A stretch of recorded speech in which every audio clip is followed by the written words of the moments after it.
Hello दोस्तों, स्वागत है हमारे यूट्यूब चैनल पर। तो आज की इस वीडियो में हम देखेंगे कक्षा 12 एवं कक्षा 10 के एक मोस्ट इम्पॉर्टेंट टॉपिक रस अलंकार एवं छंद, जो कि हमें बोर्ड एग्जाम में बार बार देखने को मिलता है। तो आज की इस वीडियो में हम रस अलंकार और छंद जो इम्पॉर्टेंट है उसको हम लाए हैं, और 3 रस 3 अलंकार 3 छंद लाए हैं, वो भी सबसे कम एवं सरल भाषा में, और छोटा छोटा उदाहरण है, आप तुरंत याद कर सकते हो। इसमें आपको कोई झिझक नहीं रहेगा। तो चलते हैं, बिना देरी के वीडियो को स्टार्ट करते हैं। पहला है हमारा हास्य रस। हास्य रस का अस्थाई भाव हास है। जब किसी व्यक्ति का विकृत रूप, आकार और वेशभूषा को देखकर हृदय में जो भाव उत्पन्न होता है उसे हास्य रस कहते हैं। इसका उदाहरण है, नाना वाहन नाना वेशा, निकले शिव समाज निज देखा। दूसरा है करुण रस। इसका अस्थाई भाव शोक है। जब किसी अपने प्रिय व्यक्ति के पीड़ित होने पर हृदय में जो भाव उत्पन्न होता है उसे करुण रस कहते हैं। उदाहरण है, हे खगमृग है मधुकर श्रेणी, तुम बिन देखी सीता मृग नैनी। तीसरा है हमारा रस रौद्र रस। इसका स्थायी भाव क्रोध है। जब अपना अपमान और बड़ों का निंदा देखकर हृदय में जो भाव उत्पन्न होता है उसे रौद्र रस कहते हैं। इसका उदाहरण है, भाखे लखन कुटिल भव भवें, रदपट फरकत नयन रिसवें। तो दोस्तों, ये हमारा 3 रस था, जो एक बहुत इम्पोर्टेंट है परीक्षा के दृष्टि से। ये हमको अगर आप इतना पढ़ लेते हैं तो आपका ज़रूर बोर्ड एग्जाम में एक ना एक तो बच जाएगा, और आप आसानी पूर्वक कर लेंगे। अब चलते हैं, देखते हैं हम अलंकार।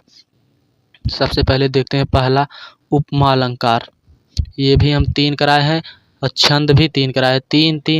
3 रस 3 अलंकार 3 छंद कराए हैं, जो इम्पोर्टेंट है। ये हमेशा आता रहता है। तो देखते हैं उपमा अलंकार।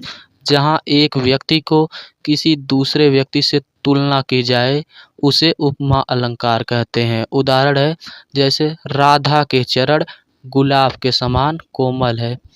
दूसरा है हमारा रूपक अलंकार। जहाँ उपमेय में उपमान का आरोप हो वहाँ रूपक अलंकार होता है। इसका उदाहरण है, गिरा अनिल मुख पंकज रोकी, प्रकट न लाज निशा अवलोकी।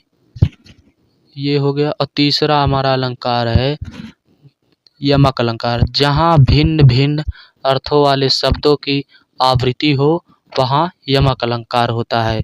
उदाहरण है, कनक कनक ते सौगुनी, माद कथा अधिकाय, वा खाए बौराय, जग या पाए बौराय। तो हमारा रस हो गया, अलंकार हो गया, बचा है छंद। छंद भी देख लेते हैं। तो देखिए दोस्तों, यहाँ पर 3 महत्वपूर्ण छंद, 3 छंद यहाँ पर भी है। पहला है चौपाई छंद। इसमें 4 चरण होते हैं। इसके प्रत्येक चरण में 16-16 मात्राएं तथा अंत में 2 गुरुवर्ण होते हैं। इसका उदाहरण है, सकल मलिन मन दीन दुखारी, देखी सासु आन अनुसारी। दूसरा है दोहा छंद। इसके सम चरणों में 11-11 मात्राएं तथा विषम चरणों में 13-13 मात्राएं होती हैं। तो दोस्तों, आप इसको ऐसे भी लिख सकते हो। इसके सम चरणों मतलब द्वितीय और चतुर्थ, 2 और 4 एक सम होता है, इसलिए हमने सम लिखा। आप ऐसे भी लिख सकते हो, ऐसे आपको आसान रहेगा। आप ऐसे भी लिख सकते हैं, इसके दूसरे और चौथे चरणों में 11-11 मात्राएं तथा पहले और तीसरे चरणों में 13-13 मात्राएं होती हैं। आप ऐसे भी लिख सकते हैं, चाहे ऐसे भी लिख सकते हैं, जैसे हम लिखे हैं।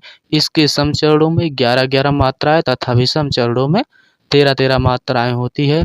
इसका उदाहरण है, मेरी भव बाधा हरो, राधा नागरी सोई, जातन की झाई पर श्याम हरित दूती होई। तीसरा है हमारा लास्ट सोरठा छंद। इसके सम चरणों में 13-13 मात्राएं तथा विषम चरणों में 11-11 मात्राएं होती है। यह दोहे का उल्टा होता है। तो दोस्तों, आप अगर इसको याद कर लेते हैं और सोरठा को, इसको दोहे, ये दोहे का उल्टा होता है। इसके सम चरणों में 13-13 होता है और उसके सम चरणों में 11-11 मात्राएं होती है। विषम चरणों में दोहा के 13-13 होते हैं और सोरठा के विषम चरणों में 11-11 मात्रा होते हैं। ये बिल्कुल आपस में उल्टा होते हैं। सोरठा छंद का उदाहरण देख लेते हैं। जो सुमिरत सीधी होई, गणनायक करिवर बदन, करहूँ अनुग्रह सोई, बुद्धि राशि शुभ गुण सदन। तो दोस्तों, इससे हमारा टॉपिक कंप्लीट हुआ। अगर आपको हमारा वीडियो अच्छा लगा हो तो प्लीज़ वीडियो को लाइक एंड चैनल को सब्सक्राइब ज़रूर कर देना, क्योंकि हम आपके ही लिए इतना अच्छा सा टॉपिक बनाए हैं। नोट्स में से आपके लिए पीडीएफ बनाए हैं, तो आप लोग इतना कर ही सकते हो हमारे लिए। तो देखिए हमारा 3 महत्वपूर्ण छंद भी हो गया, 3 महत्वपूर्ण अलंकार भी हो गया और 3 महत्वपूर्ण रस भी हो गया। अगर आपको हमारा पीडीएफ अच्छा लगा हो तो प्लीज़ वीडियो को लाइक, चैनल को सब्सक्राइब ज़रूर करना, ताकि हम आपके लिए हमेशा ऐसा ही अच्छा और शानदार वीडियो लाते रहें। धन्यवाद दोस्तों, मिलते हैं नेक्स्ट वीडियो में।